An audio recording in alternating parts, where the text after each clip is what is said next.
My stand death ability के episode 9 की शुरुआत में हम लोग शियोन को देखते हैं जो कि आओई से मिलने के लिए जाती है, पर वो देखती है कि आओई तो काफी ज्यादा डरी हुई है योगिरी से। वो उसे कहने लगती है कि तुमने इस दुनिया के अंदर एक मॉन्स्टर को समन कर दिया, ये दुनिया का अंत है। वो शियोन की बातें सुनी नहीं रही होती है। तभी आओई की तलवार शियोन से कहती है काफी समय बाद मिल रहे हैं, मुझे लगा था कि तुम यहाँ पर आओगी तो चीजें बदलेगी, पर योगिरी से मिलने के बाद आओई की हालत काफी बुरी हो चुकी है। तो शियोन कहती है कि क्या उसके बारे में तुम्हें कुछ पता चला? तो वह तलवार उसे दाइमोन से मिला हुआ इंटेल को शियोन को बताने लगता है। अगले सीन में हम लोग दाइमोन को देखते हैं जो कि ल्यूट को योगिरी के पावर्स के बारे में बता देता है, जिसे सुनकर ल्यूट कहता है कि मैं विश्वास ही नहीं कर सकता हूँ ऐसी पावर्स के अंदर कि कोई चाह कर ही किसी को भी मार सकता है। चलो चाहे कुछ भी हो, योगिरी को मारना होगा। जिस पर दाइमोन कहते हैं कि वो तुम कैसे करोगे? तो ल्यूट कहते हैं कि मैं एक पर्सन को जानता हूँ जो कि मेरे मास्टर से ज्यादा ताकतवर है। ऐसा बोलने के बाद अब एक चाबी बाहर निकालता है और कहता है कि मेरी मास्टर की छोटी बहन को सील कर रखा था। मेरी मास्टर नहीं, क्योंकि उनकी छोटी बहन काफी क्योटिक थी, तो हम लोग जाकर बस मास्टर की छोटी बहन को अनसील कर देंगे। वो सुनकर दाइमोन कहते हैं ठीक है, तो फिर तुम्हें मेरी तो कोई जरूरत है ही नहीं। ऐसा बोलने के बाद वहाँ से जा ही रहा होता है। तो ल्यूट अब उसे रोकता है और कहते हैं कि मुझे योगिरी के बारे में ज्यादा नहीं पता है, इसे तुम्हें मेरे साथ आना पड़ेगा। ये सुनकर दाइमोन कहते हैं कि ये तो दिक्कत हो जाएगी अगर कोई मुझे तुम्हारे साथ देखेगा तो।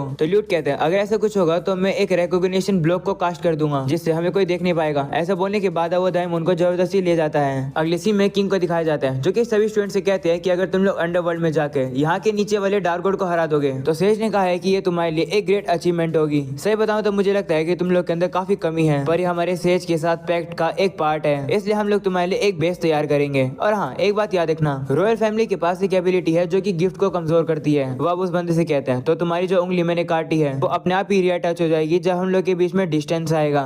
ऐसा बोलने के बाद किंग वहां से चला जाता है। वहीं पर अब योगिरी टोमोचिका से कहते हैं कि हम लोग अब क्या करें? तो अब टोमोचिका चिल्लाकर सभी स्टूडेंट्स को आवाज लगाती है। सभी लोग हैरान होकर अब टोमोचिका को ही देख रहे होते हैं और कहते हैं कि तुम जिंदा कैसे बच गई? तो टोमोचिका उनसे कहती है कि तुम सभी लोग मुझे तो नोटिस कर रहे हो, लेकिन यहाँ पर योगिरी भी है, उसे भी कोई देख लो।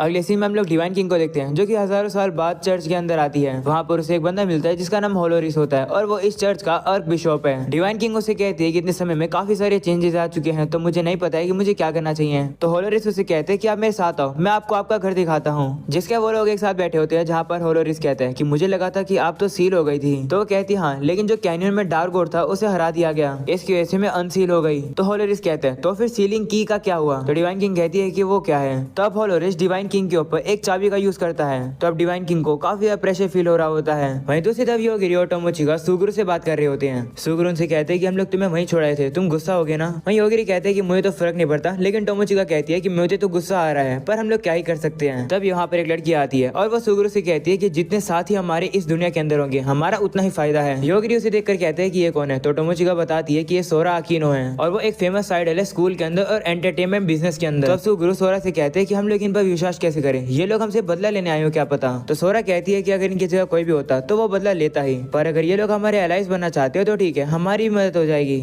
अगले सीन में योगिरी कुछ लड़कों के साथ होता है और उसे पता चलता है कि लड़कों को सेकंड फ्लोर पर जाना बैन है, वहीं लड़कियां दोनों फ्लोर पर जा सकती है। योगिरी अब उन दोनों से कहता है कि वैसे तुम लोग हो कौन? ये सुनकर वो लोग हैरान होते हैं और कहते हैं कि हम लोग क्लासमेट्स हैं, हमने काफी सारी बातें भी करी है और तुम्हें हम याद ही नहीं है। हम लोग देखते हैं एक बंदे का नाम होता है युकिमा से और इसकी स्किल है रीडर, वहीं दूसरे बंदे का नाम है यूगो और उसकी स्किल है कुक। वहीं योगिरी ने झूठ मूठ में उन्हें कहा है कि वो एक इंसेक्ट हंटर है। तब यहाँ पर एक बंदा आता है जिसका नाम फुकाई होता है और उसकी क्लास होती है डेथ गॉड। वो योगिरी से बात करने के लिए आए हैं। अगले सीन में हम लोग को लड़कियों का ग्रुप दिखाया जाता है जो कि लड़कों के बारे में बात कर रही होती है। वो लोग बात कर रहे होते हैं शिनिया, कैची और मित्सो के बारे में। ये तीनों एक ही ग्रुप में हैं। ओशी की एबिलिटी होती है कि वो टाइम को रोक सकता है। वहीं मुनाकाटा की स्किल होती है कि वो एक्सरे विजन यूज कर सकता है और जो दूसरा बंदा है वो टेंटिकल यूज कर सकता है। ये सुनकर टोमोचिका कहती है कि तो काफी सारी अजीब स्किल है। तब यहाँ पर योको आती है और वो टोमोचिका से कहती है कि मैं योगिरी के बारे में तुमसे कुछ बात करना चाहती हूँ। तो टोमोचिका भी कहती है ठीक है। वहीं अब योगिरी को दिखाया जाता है जो कि फुकाई से कहते हैं कि तुम किस बारे में बात करना चाहते हो। तो फुकाई उसे कहते हैं कि आपका नाम लॉर्ड अकाकुशी है। ये सुनकर योगिरी हैरान होता है और उसे पूछते हैं कि तुम कौन हो, जिस पर वो कहता है मैं एक डेथ गॉड हूँ। तो योगिरी कहता है कि मुझे पता है कि तुम ज्यादा नहीं बोल सकते हो, लेकिन तुम यहाँ पर क्यों आए हो? तो वो कहता है कि मुझे तुम पर निगरानी रखने के लिए कहा गया था, पर मुझे ये अलाउ नहीं किया था कि मैं तुम्हें अपनी आंखों से देखूं या फिर तुम्हारे पास आऊं। ऐसा बोलने के बाद फुकाई अपनी एक आंख को ही बाहर निकाल के टेबल पर रख देता है और कहता है कि आंखें सुपर नेचुरल डिटेक्ट कर सकती है, पर यहाँ पर आने के बाद मैंने ये पावर खो दी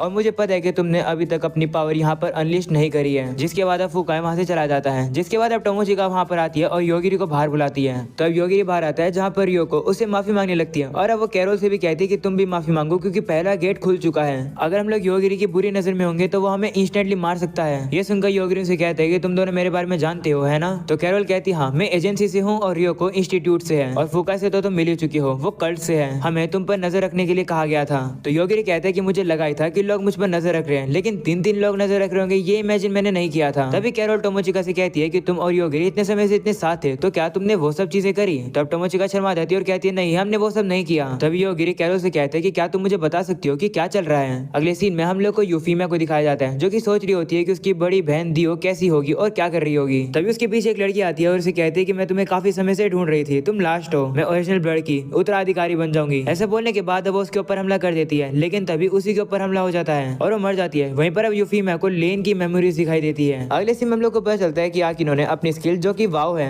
उसका सभी स्टूडेंट्स के ऊपर यूज किया है। तो कोई भी स्टूडेंट अपनी पावर्स का यूज दूसरे स्टूडेंट के ऊपर नहीं कर सकता है, और अगर कोई कसम तोड़ता है और अपनी पावर्स का दूसरे के ऊपर यूज करता है तो वो स्टूडेंट मारा जाएगा। जिसका कैरल उन लोगों से कहती है कि वापस तुम लोग हमारे ग्रुप में वैसे क्यों आए? तो योगिरी कहता है कि मुझे शियोन से बात करनी है और जानना है कि हम लोग अपनी दुनिया में वापस कैसे जा सकते हैं। तब टोमोचिका योगिरी से कहती है कि क्या हम लोग बाकी स्टूडेंट्स की मदद लें अपनी दुनिया में वापस जाने के लिए? तो योगिरी कहते हैं नहीं, ये अच्छा आइडिया नहीं है, ये एक बड़ा मिशन है, तो अगर सभी लोग ऐड होंगे तो इसमें सभी कंफ्यूज हो जाएंगे। योगिरी रियो को और कैरोल से कहता है कि क्या तुम लोग भी हमारी साइड हो? जिस पर वो लोग कहते हैं हाँ बिल्कुल, आपको जो कुछ भी चाहिए होगा हम लोग वो करेंगे। अगले सीन में हम लोग सभी लड़कियों को देखते हैं जो कि डार्क गॉड को हराने के लिए अंडरग्राउंड में आ जाते हैं। उन सभी लोगों ने अपनी स्किल्स के मुताबिक अपने अलग अलग कपड़े पहन रखे थे। तभी वहाँ पर उन सभी लोगों का गाइड आता है और पता चलता है कि वो गाइड तो रिक होता है। रिक टोमोचिका से कहता है कि काफी समय बाद देख रहे हैं एक दूसरे को। वहीं पर अब टोमोचिका भी उसे देखकर हैरान होती है। दूसरी तरफ उन लोगों को लड़कों का ग्रुप दिखाया जाता है और वहाँ पर उनका गाइड होता है डेविड। वो बताता है कि मैं यहाँ इसलिए आया हूँ क्योंकि रॉयल फैमिली की एबिलिटी होती है चीजों को सील करना। मेरी पावर लो रैंक के क्रिएचर को सप्रेस कर सकती है। तो हारुतो से कहते हैं कि हम लोग अपनी ताकत मेजर करना चाहते हैं, तो क्या तुम थोड़ा सा होल्ड बैक कर सकते हो? तो डेविड में मान जाता है। अगले सीन में लड़कियों को देखते हैं जो कि मोस्टर्स को काफी आराम से हरा रही होती है, जिसे देखकर ही कहता है कि मुझे लगता है कि मेरी यहाँ पर होने की जरूरत भी है। तभी टोमोचिका से कहती है कि मुझे ये नहीं पता था कि तुम किंग ऑफ मामी के प्रिंस हो। जिसके बाद अब टोमोचिका को दिखाया जाता है जो कि अपने मार्शल आर्ट्स का यूज करके मोस्टर्स को काफी आराम से हराती है। उसकी ताकत देखकर सभी लोग हैरान होते हैं और कहते हैं कि टोमोचिका तो काफी ताकतवर है। वहीं दूसरी तरफ योगिरी को भी दिखाया जाता है जिसके ऊपर एक मोस्टर हमला कर देता है। तभी योगिरी उस मोस्टर की किलिंग इंटेंट से थोड़ा सा दूर हो जाता है, लेकिन वो अपनी स्वॉर्ड को वहाँ पर रख देता है जिससे कि वो मोस्टर खुद ही आकर अपने आप को तलवार पे मार लेता है। ऐसा करने पर योगिरी की पावर के बारे में किसी को भी नहीं पता चलेगा। सभी लोग योगिरी की तलवारबाजी को देखकर काफी इंप्रेस होते हैं। वहीं डेविड योगिरी से कहते हैं कि तुम कौन हो? तुम नूब हो, लेकिन फिर भी तुम दुश्मनों के अटैक को इजीली डॉज कर रहे हो और तुम एक भी स्ट्राइक मिस नहीं कर रहे हो। तो योगिरी उसे इग्नोर करके अपने क्लासमेट से कहता है कि क्या तुम लोग श्योर हो कि तुम मेरी इंसेक्ट हंटर एबिलिटी नहीं देखना चाहते हो? जिस पर वो लोग कहते हैं नहीं, उसकी जरूरत नहीं है। अगले सीन में अब उन लोग को डायमंड को दिखाया जाता है, उसके साथ ल्यूट भी होता है और ल्यूट अभी लड़की बना हुआ है। शहर में आने के बाद ल्यूट कहने लगती है कि क्या यहाँ पर फेस्टिवल चल रहा है, क्योंकि यहाँ तो काफी भीड़ है।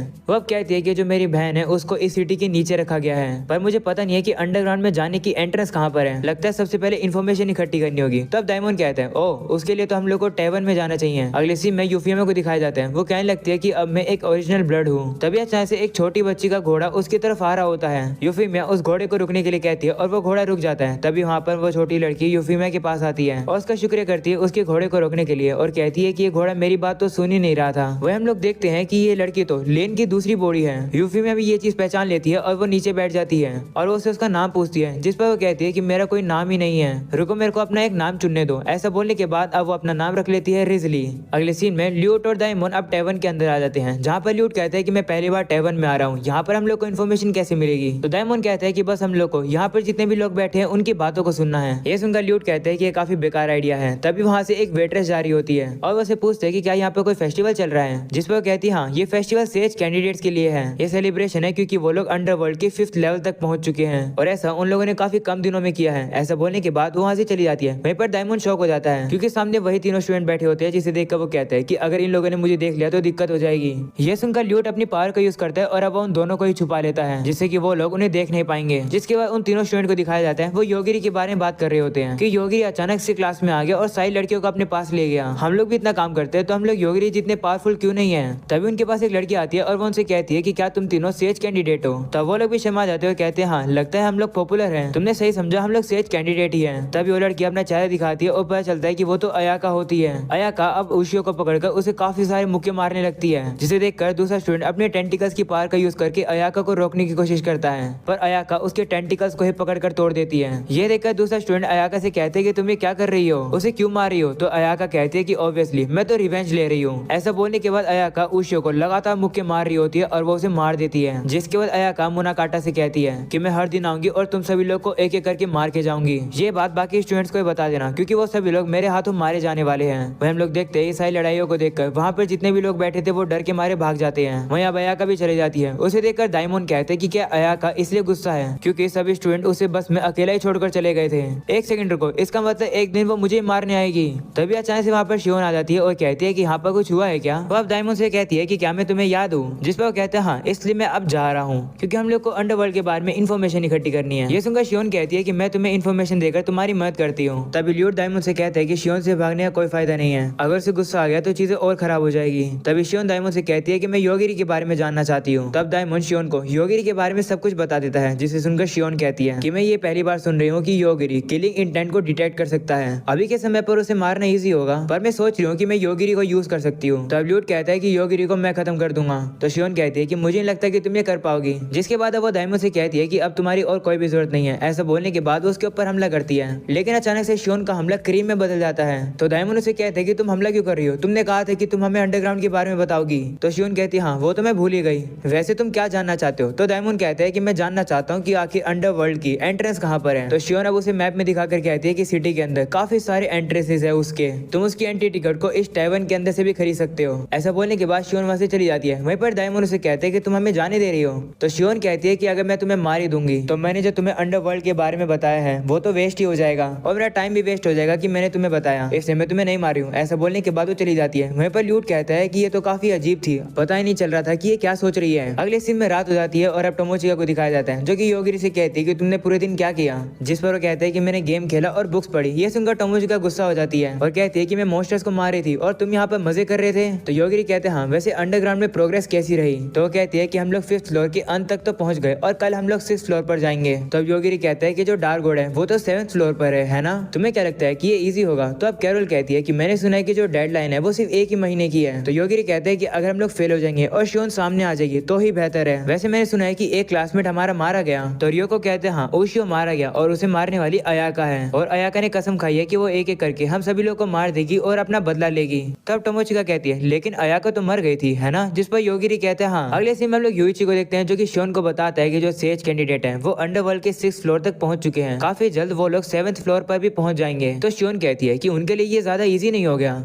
हम लोग उनके लिए कोई परेशानी खड़ी कर दे क्या। तो यूइची कहते हैं कि मुझे नहीं लगता कि डार्क गोड का हराना इतना भी आसान होगा। वैसे आपने क्या सोचा कि आप योगिरी का क्या करोगी। तो शियोन कहती है कि मैंने अभी तक नहीं सोचा है कि उसका क्या करना है। तभी हारुतो वहाँ पर डोर टू डोर टेलीपोर्टर का यूज करके वहाँ आ जाता है। वहीं शियोन हारुतो से कहती है कि तुम्हें इस जगह के बारे में कैसे पता चला, जिस पर वो कहता है कि मैंने अपनी प्रॉब्लम सॉल्विंग स्किल का यूज किया। तो शियोन कहती है ठीक है, वैसे तुम यहाँ पर क्यों आए हो। तो हारुतो से कहते हैं कि आपने जितना समय दिया है ट्रायल को पूरा करने के लिए, तो मैं चाहता हूँ कि आप थोड़ी सी टाइम लिमिट को और बढ़ा दो। तो शियोन कहती है कि 1 महीने का टाइम लिमिट इसलिए था जिससे कि सभी लोग अपना बेस्ट दे। चलो कोई नहीं, मैं टाइम लिमिट को बढ़ाई हूँ क्योंकि सभी लोग इतनी मेहनत जो कर रहे हैं। ये सुनकर हारुतो खुश होता है और उसका शुक्रिया करता है, जिसके बाद अब वो वहाँ से जाने वाला होता है। तो शियोन उसे कहती है कि क्या तुम्हें लगता है कि टाइम बढ़ाने के बदले में मुझे कुछ मिलना चाहिए, क्यों ना बदले में तुम योगिरी को मार दो। ये सुनकर हारुतो स्माइल करता है और अब यहीं पर हो जाता है ये एपिसोड खत्म। पसंद आया तो लाइक कर देना, चैनल पर नहीं हो तो सब्सक्राइब कर देना, मुझे इंस्टाग्राम पर फॉलो कर लो जिसका लिंक तुम लोग को डिस्क्रिप्शन एंड कमेंट में मिल जाएगा। सो आज के लिए इतना ही, मिलता है अगले एपिसोड में, तब तक के लिए बाय बाय।